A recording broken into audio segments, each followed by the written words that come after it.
오늘 우리에게 주신 하나님의 말씀은 창세기 8장 1절에서 5절 말씀입니다. 하나님이 노아와 그와 함께 방주에 있는 모든 들짐승과 가축을 기억하사 하나님이 바람을 땅 위에 불게 하심에 물이 줄어들었고 깊음의 샘과 하늘의 창문이 닫히고 하늘에서 비가 그침에 물이 땅에서 물러가고 점점 물러가서 150일 후에 줄어들고 일곱째 달 곧 그 달 열일의 날에 방주가 아라랏산에 머물렀으며 물이 점점 줄어들어 열째 달 곧 그 달 초하룻 날에 산들의 봉우리가 보였더라.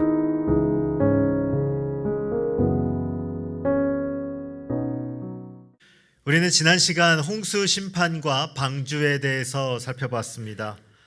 방주를 만들었던 노아의 인내도 대단하지만 잊지 말아야 될 것이 하나 있습니다.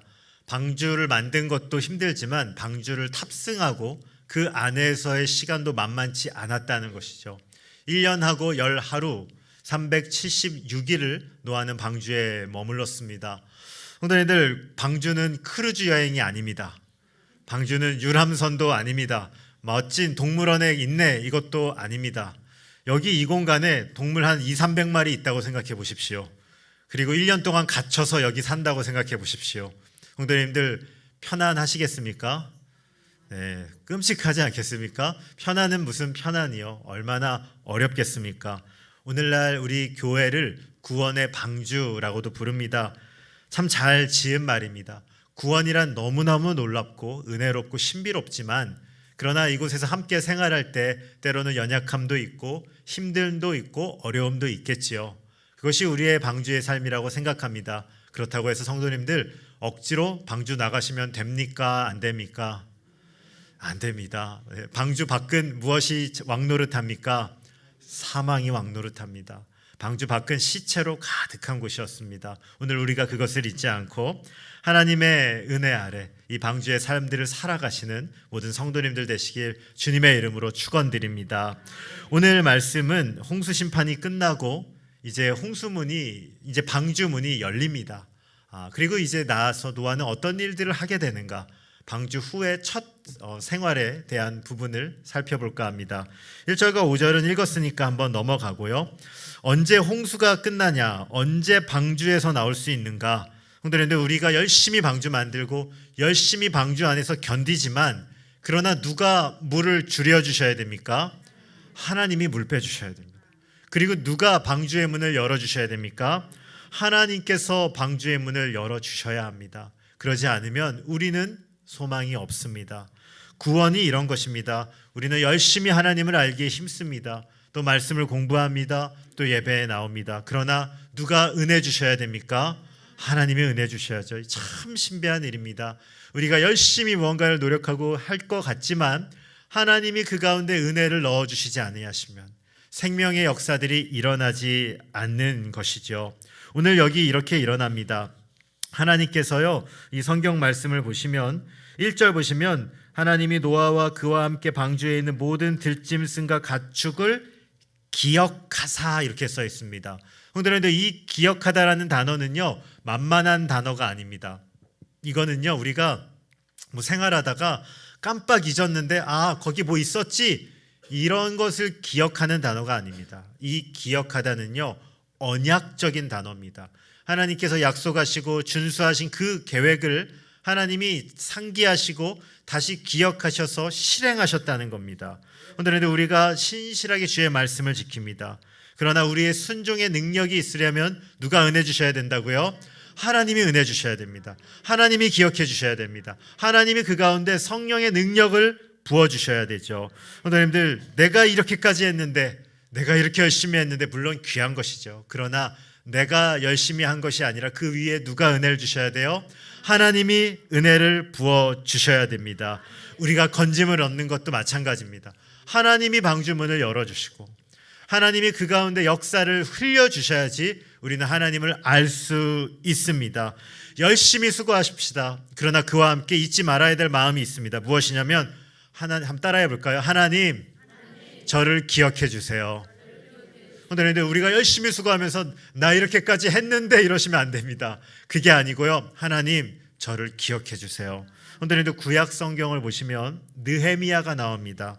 예루살렘 성벽 공사를 주도했던 참 멋진 인물입니다. 너무나 탁월한 리더십을 가졌고요.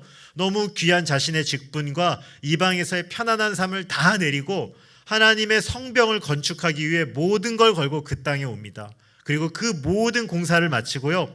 느헤미야 마지막 장 마지막 절 13장 31절 그가 이렇게 고백하면서 느헤미야가 딱 끝나요.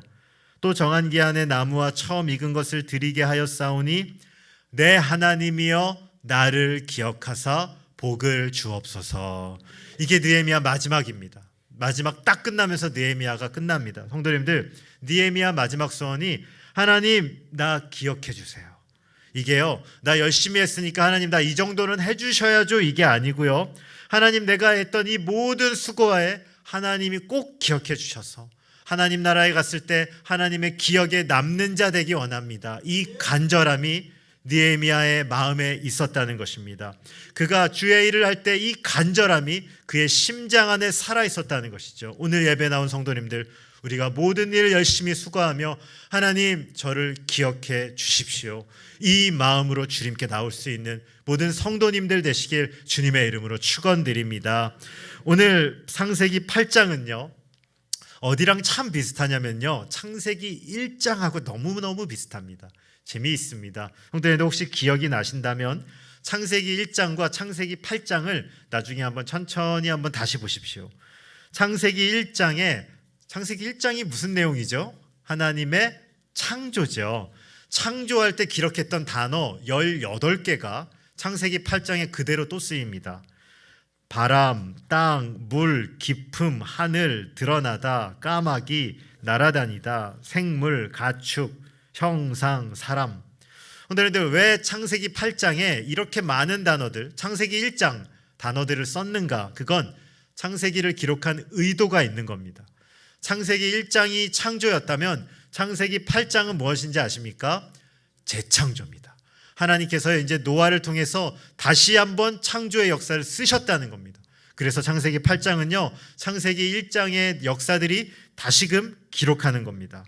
홍수 150일이 지나고 7월 17일 방주가 아라랏산에 도착합니다. 터키와 러시아와 이란 그 중간에 이 접경지대에 메소포타미아 지역에 이 실제로 아라랏산이 있다고 합니다. 높이 5,200m. 가끔 뭐 방주가 발견됐다 뭐 이런 거 나오는데요. 그럼 반 정도 재밌게 그냥 들으시고요. 너무 그걸 뭐 집중해 볼 필요는 없는 것 같습니다. 이거는 하나님의 역사면 충분하죠. 우리가 다른 증거가 필요한 건 없는 것이죠. 어떤 역사들이 또 일어날까요? 제가 한번 6절부터 12절 읽어보겠습니다. 40일을 지나서 노아가 그 방주에 낸 창문을 열고 까마귀를 내놓음에 까마귀가 물이 땅에서 마르기까지 날아 왕래하였더라. 그가 또 비둘기를 내놓아 지면에서 물이 줄어들었는지를 알고자 하매 온 지면에 물이 있으므로 비둘기가 발 붙일 곳을 찾지 못하고 방주로 돌아와 그에게 오는지라 그가 손을 내밀어 방주한 자기에게로 받아들이고 또 7일을 기다려 다시 비둘기를 방주에서 내놓음에 저녁 때 비둘기가 그에게로 돌아왔는데 그 입에 감람나무 새 잎사귀가 있는지라 이에 노아가 땅이 물이 줄어든 줄을 알았음에 또 7일을 기다려 비둘기를 내놓음에 다시는 그에게로 돌아오지 아니하였더라. 아멘. 산봉우리가 보이고요. 5개월이 지나며 물이 다 빠집니다. 노아가 땅을 살피려고요. 새를 이제 내보내기 시작합니다. 왜냐하면 방주는 창문이 어디에 있어요? 위에 있잖아요. 옆에 없으니까 알 수가 없는 거죠. 먼저는 뭘 내보냅니까? 새 중에 까마귀를 내보냅니다. 물이 마르기까지 왕래했다 이 의미는요. 방주를 왔다 갔다 했다는 게 아닙니다. 이 의미는 돌아왔다는 겁니까? 안 돌아왔다는 겁니까? 안 돌아왔다는 뜻입니다. 여기저기 날아다녔다는 겁니다. 성도님들, 까마귀는 주로 이런 동물의 사체나 이런 썩고 부패한 것들을 좋아하고 잘 먹는다는 거죠. 그냥 그런 것들이 물 위에 떠 있으면 그냥 거기에 있고 다시 안 돌아온 겁니다. 실은 노아가 기대한 건 땅의 정보를 좀 알고 싶은 건데, 근데 까마귀는요 막상 방주에 나가 보니까 방주 안이 좋은 거예요, 밖이 좋은 거예요? 예, 방주 안이 그만큼 심각한 거죠. 야, 나갔더니 살 것 같다. 까마귀가 안 돌아오는 겁니다. 아, 괘씸하다. 그래서요 일부 학자들은 까마귀를 보면서 이렇게까지 써놨더라고요. 하나님 구원의 은혜를 받았는데도 자기 마음대로 살아가는 타락한 교인의 모습이다. 이렇게까지 해석한 우리 교수님들도 계셨습니다. 그냥 제가 설교했더니 우리 청년들이 그러더라고요. 목사님, 전문 용어로 그런 사람을 이렇게 불러요. 먹튀. 그게 뭔데? 그랬더니 먹고 튀는 애들이요. 주일학교 때 애들 많이 막 돈가스도 사주고 뭐 떡볶이도 사주고 하는데 다음 주에 꼭 올게요 하고 안 오지 않습니까? 그런 애들이 이제 까마귀 같이 먹튀인데요. 요새는 먹어주면 고마워요. 요새는 먹을 게 풍족해서 옛날 같은 느낌은 아닙니다. 아무튼 까마귀는 안 돌아왔습니다. 그리고 다음으로 비둘기를 보내는데요. 7일 간격으로 3번을 내보냅니다. 첫 번째 비둘기는 마른 땅을 못 찾아서 방주로 그냥 옵니다. 그리고 두 번째 비둘기는 무슨 잎사귀를 물고 와요? 감람나무 잎사귀를 물고 와요. 좋은 정보를 알려준 거예요. 물이 빠진 겁니다. 그리고 이제 나무가 드러나기 시작한 겁니다. 그리고 세 번째 비둘기는 안 돌아옵니다. 이제는 살만하다. 세 번째도 안 돌아옵니다. 노아가 이제 어떻게 하는가? 13절부터 19절도 제가 한번 읽어보겠습니다. 601년 첫째 달 곧 그 달 초하룻 날에 땅 위에서 물이 거친지라 노아가 방주 뚜껑을 제치고 본즉 지면에서 물이 거쳤더니 둘째 달 21의 날에 땅이 말랐더라.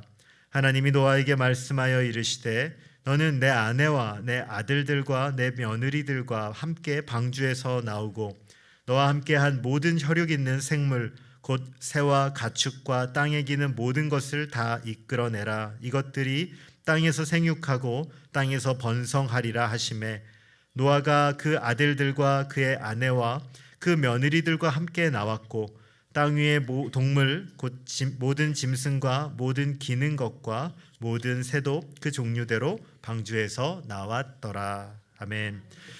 1년이 지나고 드디어 바깥을 봅니다.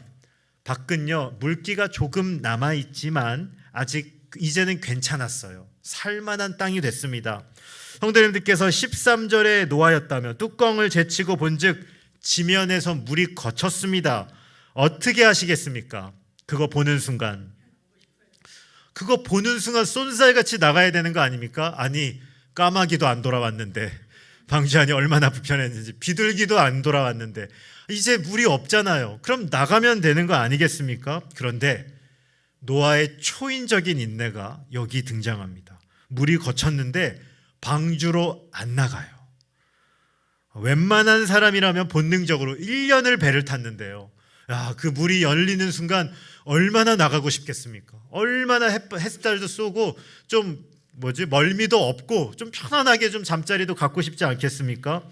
120년 방주를 건설했던 노아도 대단했고 1년 동안 방주를 탔던 노아도 대단했지만 이 땅을 보는 순간 즉시 안 나가는 노아. 노아의 인내심은요 정말로 대단한 겁니다. 그때부터 2월 27일까지 대략 2달간 땅에 물이 완전히 마를 때까지 노아는 머뭅니다. 그래서 또 이건 어떤 과학자들이 참 좋아하잖아요. 이 창세기 분석하는 거. 어떤 분들은 또 그렇게 말해요. 지금 나가면 바이러스가 많다. 동물들이 막 죽고 썩고 막 부패했잖아요. 그러니까 지금 나가면 이거 큰 병에 걸리니까 자연 소독 중이다. 2달 동안 태양을 쫙 비춰가지고 다 말리고 노아가 나왔다고 하는데 어찌 됐던 간에 그거는 사람들의 여러 생각이고 중요한 건 노아가 안 나갔다는 겁니다. 2달간 그 가운데 기다렸다는 것이죠. 그리고 언제 움직이는가? 15절 보시면 하나님이 노아에게 말씀하여 이르시되 16절 너는 내 아내와 내 아들들과 내 며느리들과 함께 방주에서 나오고. 성도님들, 노아가 언제 움직이냐면요 15절에 하나님의 음성이 들립니다. 방주에서 나가라 라는 음성을 듣고 노아가 방주를 떠납니다. 성도님들, 우리는 언제 움직이고 언제 멈춥니까? 저는 참 설교 준비하면서 참 듣고 싶은 음성이 있어요. 뭐냐면요, 하나님께서 월요일마다 김 목사 다음 주에는 창세기 8장 설교해라 이렇게 딱 말씀해 주시면 문자라도 하나 왔으면 좋겠어요. 다음 주에는 본문은 여기입니다. 그러면은 참 이게 하나님의 뜻이구나 하면서 얼마나 열심히 준비하겠습니까? 근데 강해 설교를 하는 중요한 이유 중에 하나는 본문 정하는 게 너무너무 어렵거든요. 그래서 이렇게 순차적으로 하는 것이 우리가 설교를 잘 들을 수 있는 또 좋은 기회이긴 하는데, 그러나 하나님의 음성을 선명하게 들리면 얼마나 좋을까. 근데 문제는 죄송하지만 잘 안 들린다는 데 있습니다. 성도님들께서는 어떻게 움직이고 어떻게 멈추십니까? 언제 인내하고 언제 행동하십니까? 이게 너무너무 어려운 거예요. 우리는 우리 상황을 우리 입맛에 맞춰서 해석합니다. 그래서 어떤 때는 잘 맞는 것 같은데 나중에 돌아보니까 아니었다고 드러날 때도 많다는 것이죠. 시행착오를 거칠 때가 너무너무 많은 겁니다. 어떻게 움직이면 좋을까? 오늘 본문을 준비하며 구약의 한 명이 생각났는데 다윗이에요. 여러분들, 다윗을 그 생명을 추격하던 사람이 있습니다. 누구예요?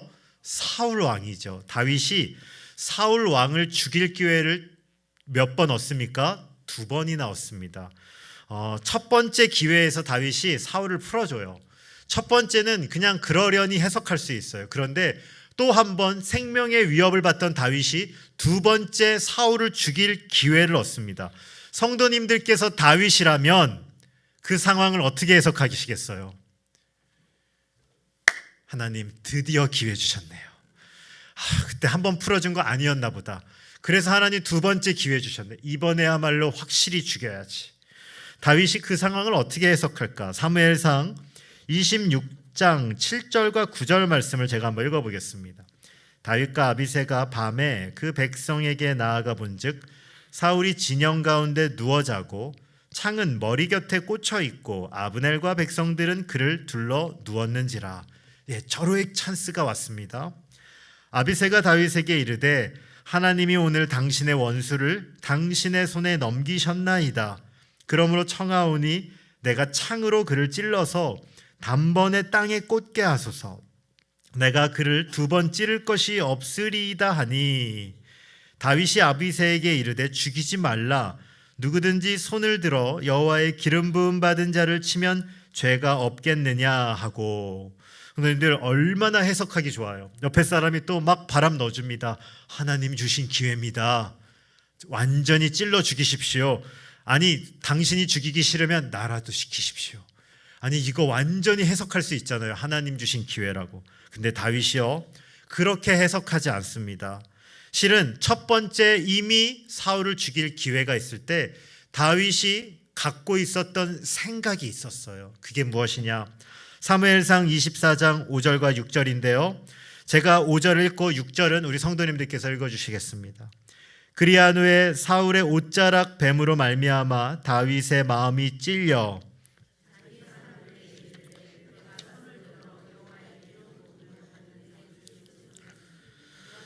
금하시는 것이니 그는 여호와의 기름 부음을 받은 자가 됨이니라 하고. 아멘. 성도님들, 다윗이 기준이 있었습니다. 여호와의 기름 부음 받은 자를 치는 것은 하나님이 금하신다.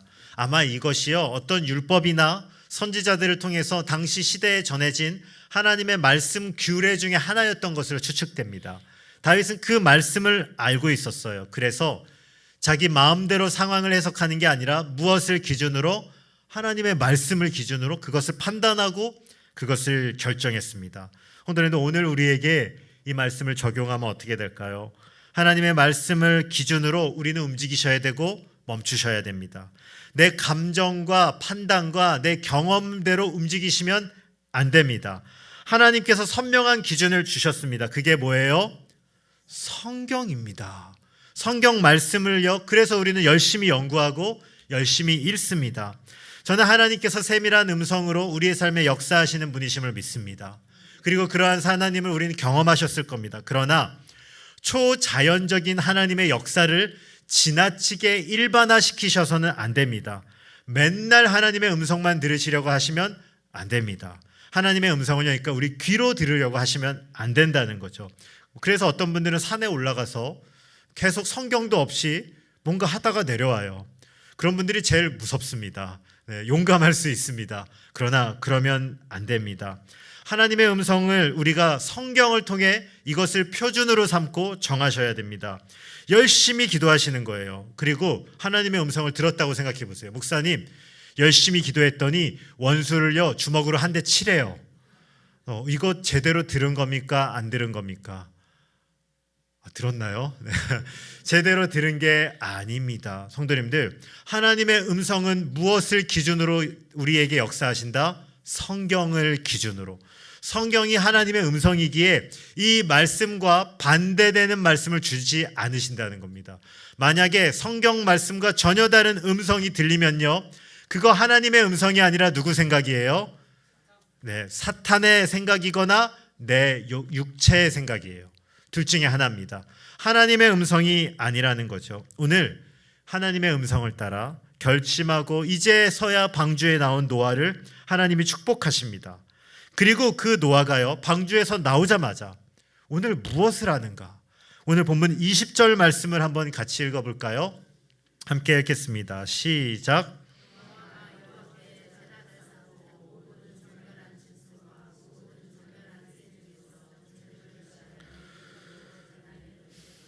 아멘. 성도님들, 오늘 20절 보시면 노아가 여호와께 뭘 쌓습니까? 제단을 쌓습니다.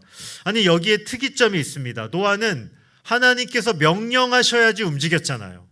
하나님이 방주를 나오라고 했더니 나왔던 노아였습니다. 그런데 오늘 성경 말씀에 제단을 쌓으라고 했습니까? 안 했습니까?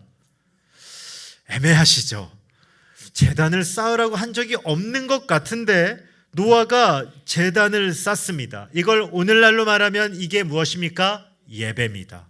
하나님께서 예배하라고 말씀하시지 않은 것 같은데 노아가 방주에 나오자마자 예배를 드립니다.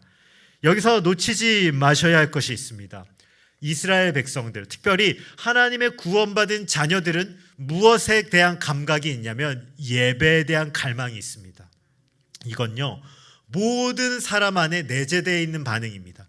하나님을 찾고 싶고 하나님을 알고 싶은 그 본능이 우리 인간 안에 있습니다. 하나님께서요, 지금 예배하라라고 정확하게 말씀하진 않았지만 실은 예배를 원하신다는 것을 노아가 분별하고 있었다는 거죠. 에이, 목사님 지나친 거 아니에요? 라고 묻는다면 제가 한번 이런 말씀 드려보겠습니다. 성도님들, 방주 안에 동물을 넣을 때 거룩한 동물 몇을 넣었죠? 거룩한 동물 7씩을 넣습니다. 한번 성경을 보십시오. 거룩한 동물은요 7을 넣었다고요. 그런데 오늘 제사를 드렸다는 것은 뭘 잡은 거예요? 동물을 잡은 겁니다. 7 동물 중에 한 마리를 잡은 겁니다. 그럼 7 중에 하나, 이거 무슨 원리인지 아십니까? 안식일 원리예요. 이게 예배 원리입니다. 7 중에 하나를 하나님께 드리는 것. 성도님들께서 묻겠습니다. 성도님들은 월화수목 금토일입니까? 1월화수목 금토십니까? 저는 사실 월화수목 금토로 우리가 많이 쓰지 않습니까? 그런데 달력을 딱 보십시오. 맨 처음 날짜는 뭘로 시작합니까? 일요일부터, 주일부터 시작하죠. 하나님의 날일부터 우리는 시작하는 겁니다. 노아는요, 그걸 아는 거죠. 구원받은 성도에게 있어서 예배는 하나님의 주권을 선포하는 가장 중요한 날입니다. 예배는 하나님의 주인됨을 고백하는 가장 귀한 날입니다. 노아가 어떤 마음으로 오늘 이 첫 예배를 드렸을까요?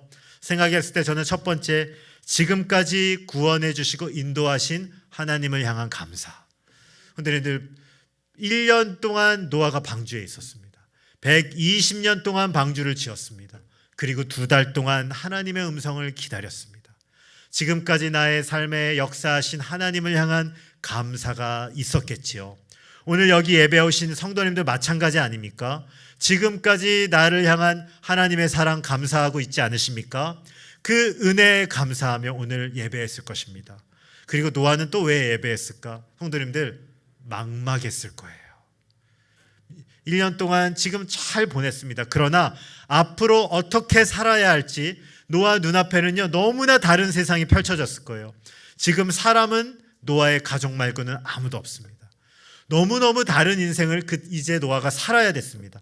하나님의 은혜가 너무나도 필요했던 것이죠. 이제 인도하실 하나님을 향한 갈망, 그것을 가지고 노아가 예배했다는 겁니다. 오늘 하나님께서 그 예배를 어떻게 했을까? 21절과 22절 말씀을 제가 읽어보겠습니다. 여호와께서 그 향기를 받으시고 그 중심에 이르시되 내가 다시는 사람으로 말미암아 땅을 저주하지 아니하리니 이는 사람의 마음이 계획하는 바가 어려서부터 악함이라. 내가 전에 행한 것 같이 모든 생물을 다시 멸하지 아니하리니 땅이 있을 동안에는 심음과 거둠과 추위와 더위와 여름과 겨울과 낮과 밤이 쉬지 아니하리라. 아멘. 오늘은 하나님께서 노아의 이 예배를 받으십니다. 그리고 하나님이 기뻐하십니다. 하나님이 다 하셨습니다. 제사할 것도 하나님이 준비해 주셨죠. 방주도 하나님이 띄워주셨고 물도 빼주셨습니다. 그러나 하나님께서 노아가 의지를 들여서 예배하러 나올 때 하나님이 그 예배를 기뻐 받으신다는 겁니다. 하나님은요 언제나 예배할 자를 찾고 계십니다. 성도님들, 저는 그걸 알아요. 하나님은요 오늘 이 예배도요 이런 말을 하는 게 참 그렇지만 모든 사람이 예배에 나오지만 하나님이 모든 예배를 받으시는 건 아닙니다. 하나님께서는요 불꽃 같은 눈동자로 하나님 앞에 중심이 청결한 자, 하나님 앞에 마음이 쏟아진 자, 하나님의 은혜를 갈망하는 자의 예배를 받으시고 그 예배 안에 역사하시는 하나님이십니다. 오늘 이 하나님께 우리가 나왔습니다. 하나님께 온 마음을 들여서 예배할 수 있는 모든 성도님들 되시길 주님의 이름으로 축원드립니다. 기도원 사역하셨던 한 목사님이 계신데 그 목사님 불만이 그거였어요. 기도원에 사역하니까 사람들이요 이렇게 말하면 좀 그런데 정말 마지막 때나 돼서 온다는 거예요. 사업이 다 망해서 오던지, 불치병이 걸려서 오던지, 자녀가 심각한 사고를 쳤던지, 인생의 정말 끝자락에 돼서야 그 예배에 오고 기도해달라고 자꾸만 머리를 들이미는데 목사님이 좀 불편했다는 거죠. 근데 어느 날 하루는 그렇게 병이 걸려서 오는 한 분을 이제 그 목사님이 보면서 이렇게 쳐다보고 있는데 하나님께서 그런 마음을 그 원장님에게 흘려주시는 겁니다. 야, 너는 어떻게 그를 보는지 모르지만 나는 지금이라도 돌아온 그 아들이 너무 사랑스럽다. 그런데 그 마음이 그 원장님께 이렇게 흐르면서 하나님께 너무 죄송하더래요. 나는 지금 저 영혼을 보면서 정죄하고 에이 좀 더 일찍 오지, 에이 지금에서야 하나님 찾고, 그러면서 마음 가운데 사랑하는 마음이 별로 없었는데 하나님께서 그 영혼을 향한 그 간절한 마음을 주시니까 너무나도 많은 회개 기도가 나왔다라고 고백하시더라고요. 성도님들께 묻겠습니다. 자녀가 언제 오면 좋으십니까? 어떤 분 그러더라고요. 오는 날만 좋다고. 네, 손자 데리고 한 셋 정도 오는데 너무너무 정신없다고요. 그건 뭐 그냥 농담 삼아 하는 말이고요. 누가복음을 보시면요 탕자의 비유가 나오잖아요. 근데 탕자 얼마나 큰 대형 사고 친 거예요. 아버지 살아계신데 뭐 달라고 얘기한 사람이에요? 유산 달라고요. 그런데 자녀가 오늘 와가지고 멀쩡하신데 아버지 땅 주세요. 아버지 이제 얼마 못 사시잖아요. 그리고 자녀한테 자녀가 막말해가지고 돈 받아 가셨는데 그럼 자녀 미우시죠? 그렇게 하시면. 네, 그런데 오늘 탕자의 비유를 보시면요 그 탕자가 돌아오는 장면에서 참 인상적인 한 구절이 있어요. 그 돌아오는 구절에서 탕자를 보고 있던 아버지의 시선이 있어요. 누가복음 15장 20절 말씀을 제가 한번 읽어보겠습니다. 이에 일어나서 아버지께로 돌아가니라. 아직도 거리가 먼데 아버지가 그를 보고 측은히 여겨 달려가 목을 안고 입을 맞추니. 아멘. 성도님들 여기 20절 잘 보시면요 아버지가 아들을 어디서 보는지 아십니까? 아직도 뭐가 먼데? 거리가 먼데. 이 말은요 아버지가요 안방에서 누워서 아들을 기다리고 있던 거예요? 아니면 대문 밖에 나와서 멀리 아들을 쳐다보고 있던 거예요? 대문 밖에 나온 거죠. 아들을 기다리고 있던 거죠. 멀리 가장 먼 곳에서 아들 돌아오면 볼 수 있는 곳에 서서 아들 기다리고 있었던 겁니다. 성도님들, 아버지의 마음이 여기에 있습니다. 예배하러 나오는 우리 자녀를 향한 하나님의 마음이 여기에 있습니다. 하나님께서 오늘 예배로 우리를 부르시며 하나님께서는 불꽃 같은 눈동자로 우리의 영혼의 중심을 찾고 있습니다. 오늘 하나님께서 원하시는 게 무엇인 일인지 아십니까? 우리 마음의 중심이 다 쏟아져서 하나님 아버지가 아니면 안 되겠다는 그 간절한 마음이 하나님 아버지께 고백되며 나오기를 원하고 있는 것입니다. 그런데 세상 일 잘 되십니까? 잘 안 되십니까? 상관없습니다. 세상에서 우리가 어떤 위치에 있든지 그것도 상관없습니다. 하나님께서 기대하는 것은요, 우리의 마음이 다 열려서 우리가 하나님 한 분이면 안 되겠다는 그 간절한 마음으로 예배에 나오기를 하나님께서는 기다리고 계신 것입니다. 주 안에 사랑하는 성도님들, 우리가 다 내일부터는 고난주간 특별 새벽 예배로 드릴까 합니다. 한 주간 우리가 이 예배자의 마음을 가지고 성도님들 하나님 앞에 한번 우리가 섰으면 좋겠습니다. 고난주간 특별 새벽 예배라고 해서 길게 하지 않겠습니다. 목사님 너무 길면 힘들어요 이런 분들도 계신데 아닙니다. 기도할 수 있는 시간 갖도록 하겠습니다. 그러나 중요한 건 우리가 예배에 나올 때 성도님들 예배의 70% 이상은요 예배에 나오기 전까지가 거의 다 승부입니다. 우리가 어떤 마음으로 예배에 나오는 그 간절한 마음을 갖고 나오느냐, 그것이 예배자의 마음이라고 저는 생각합니다. 하나님께서는 어느 시대나 이 예배자를 찾고 계십니다. 오늘 우리 하나님을 움직이게 하는 하나님 아버지의 마음에 합한 예배를 올릴 수 있는 우리 성만교회 모든 성도님들과 오늘 우리가 드려지는 이 귀한 예배 될 수 있도록 주님의 이름으로 축원드립니다.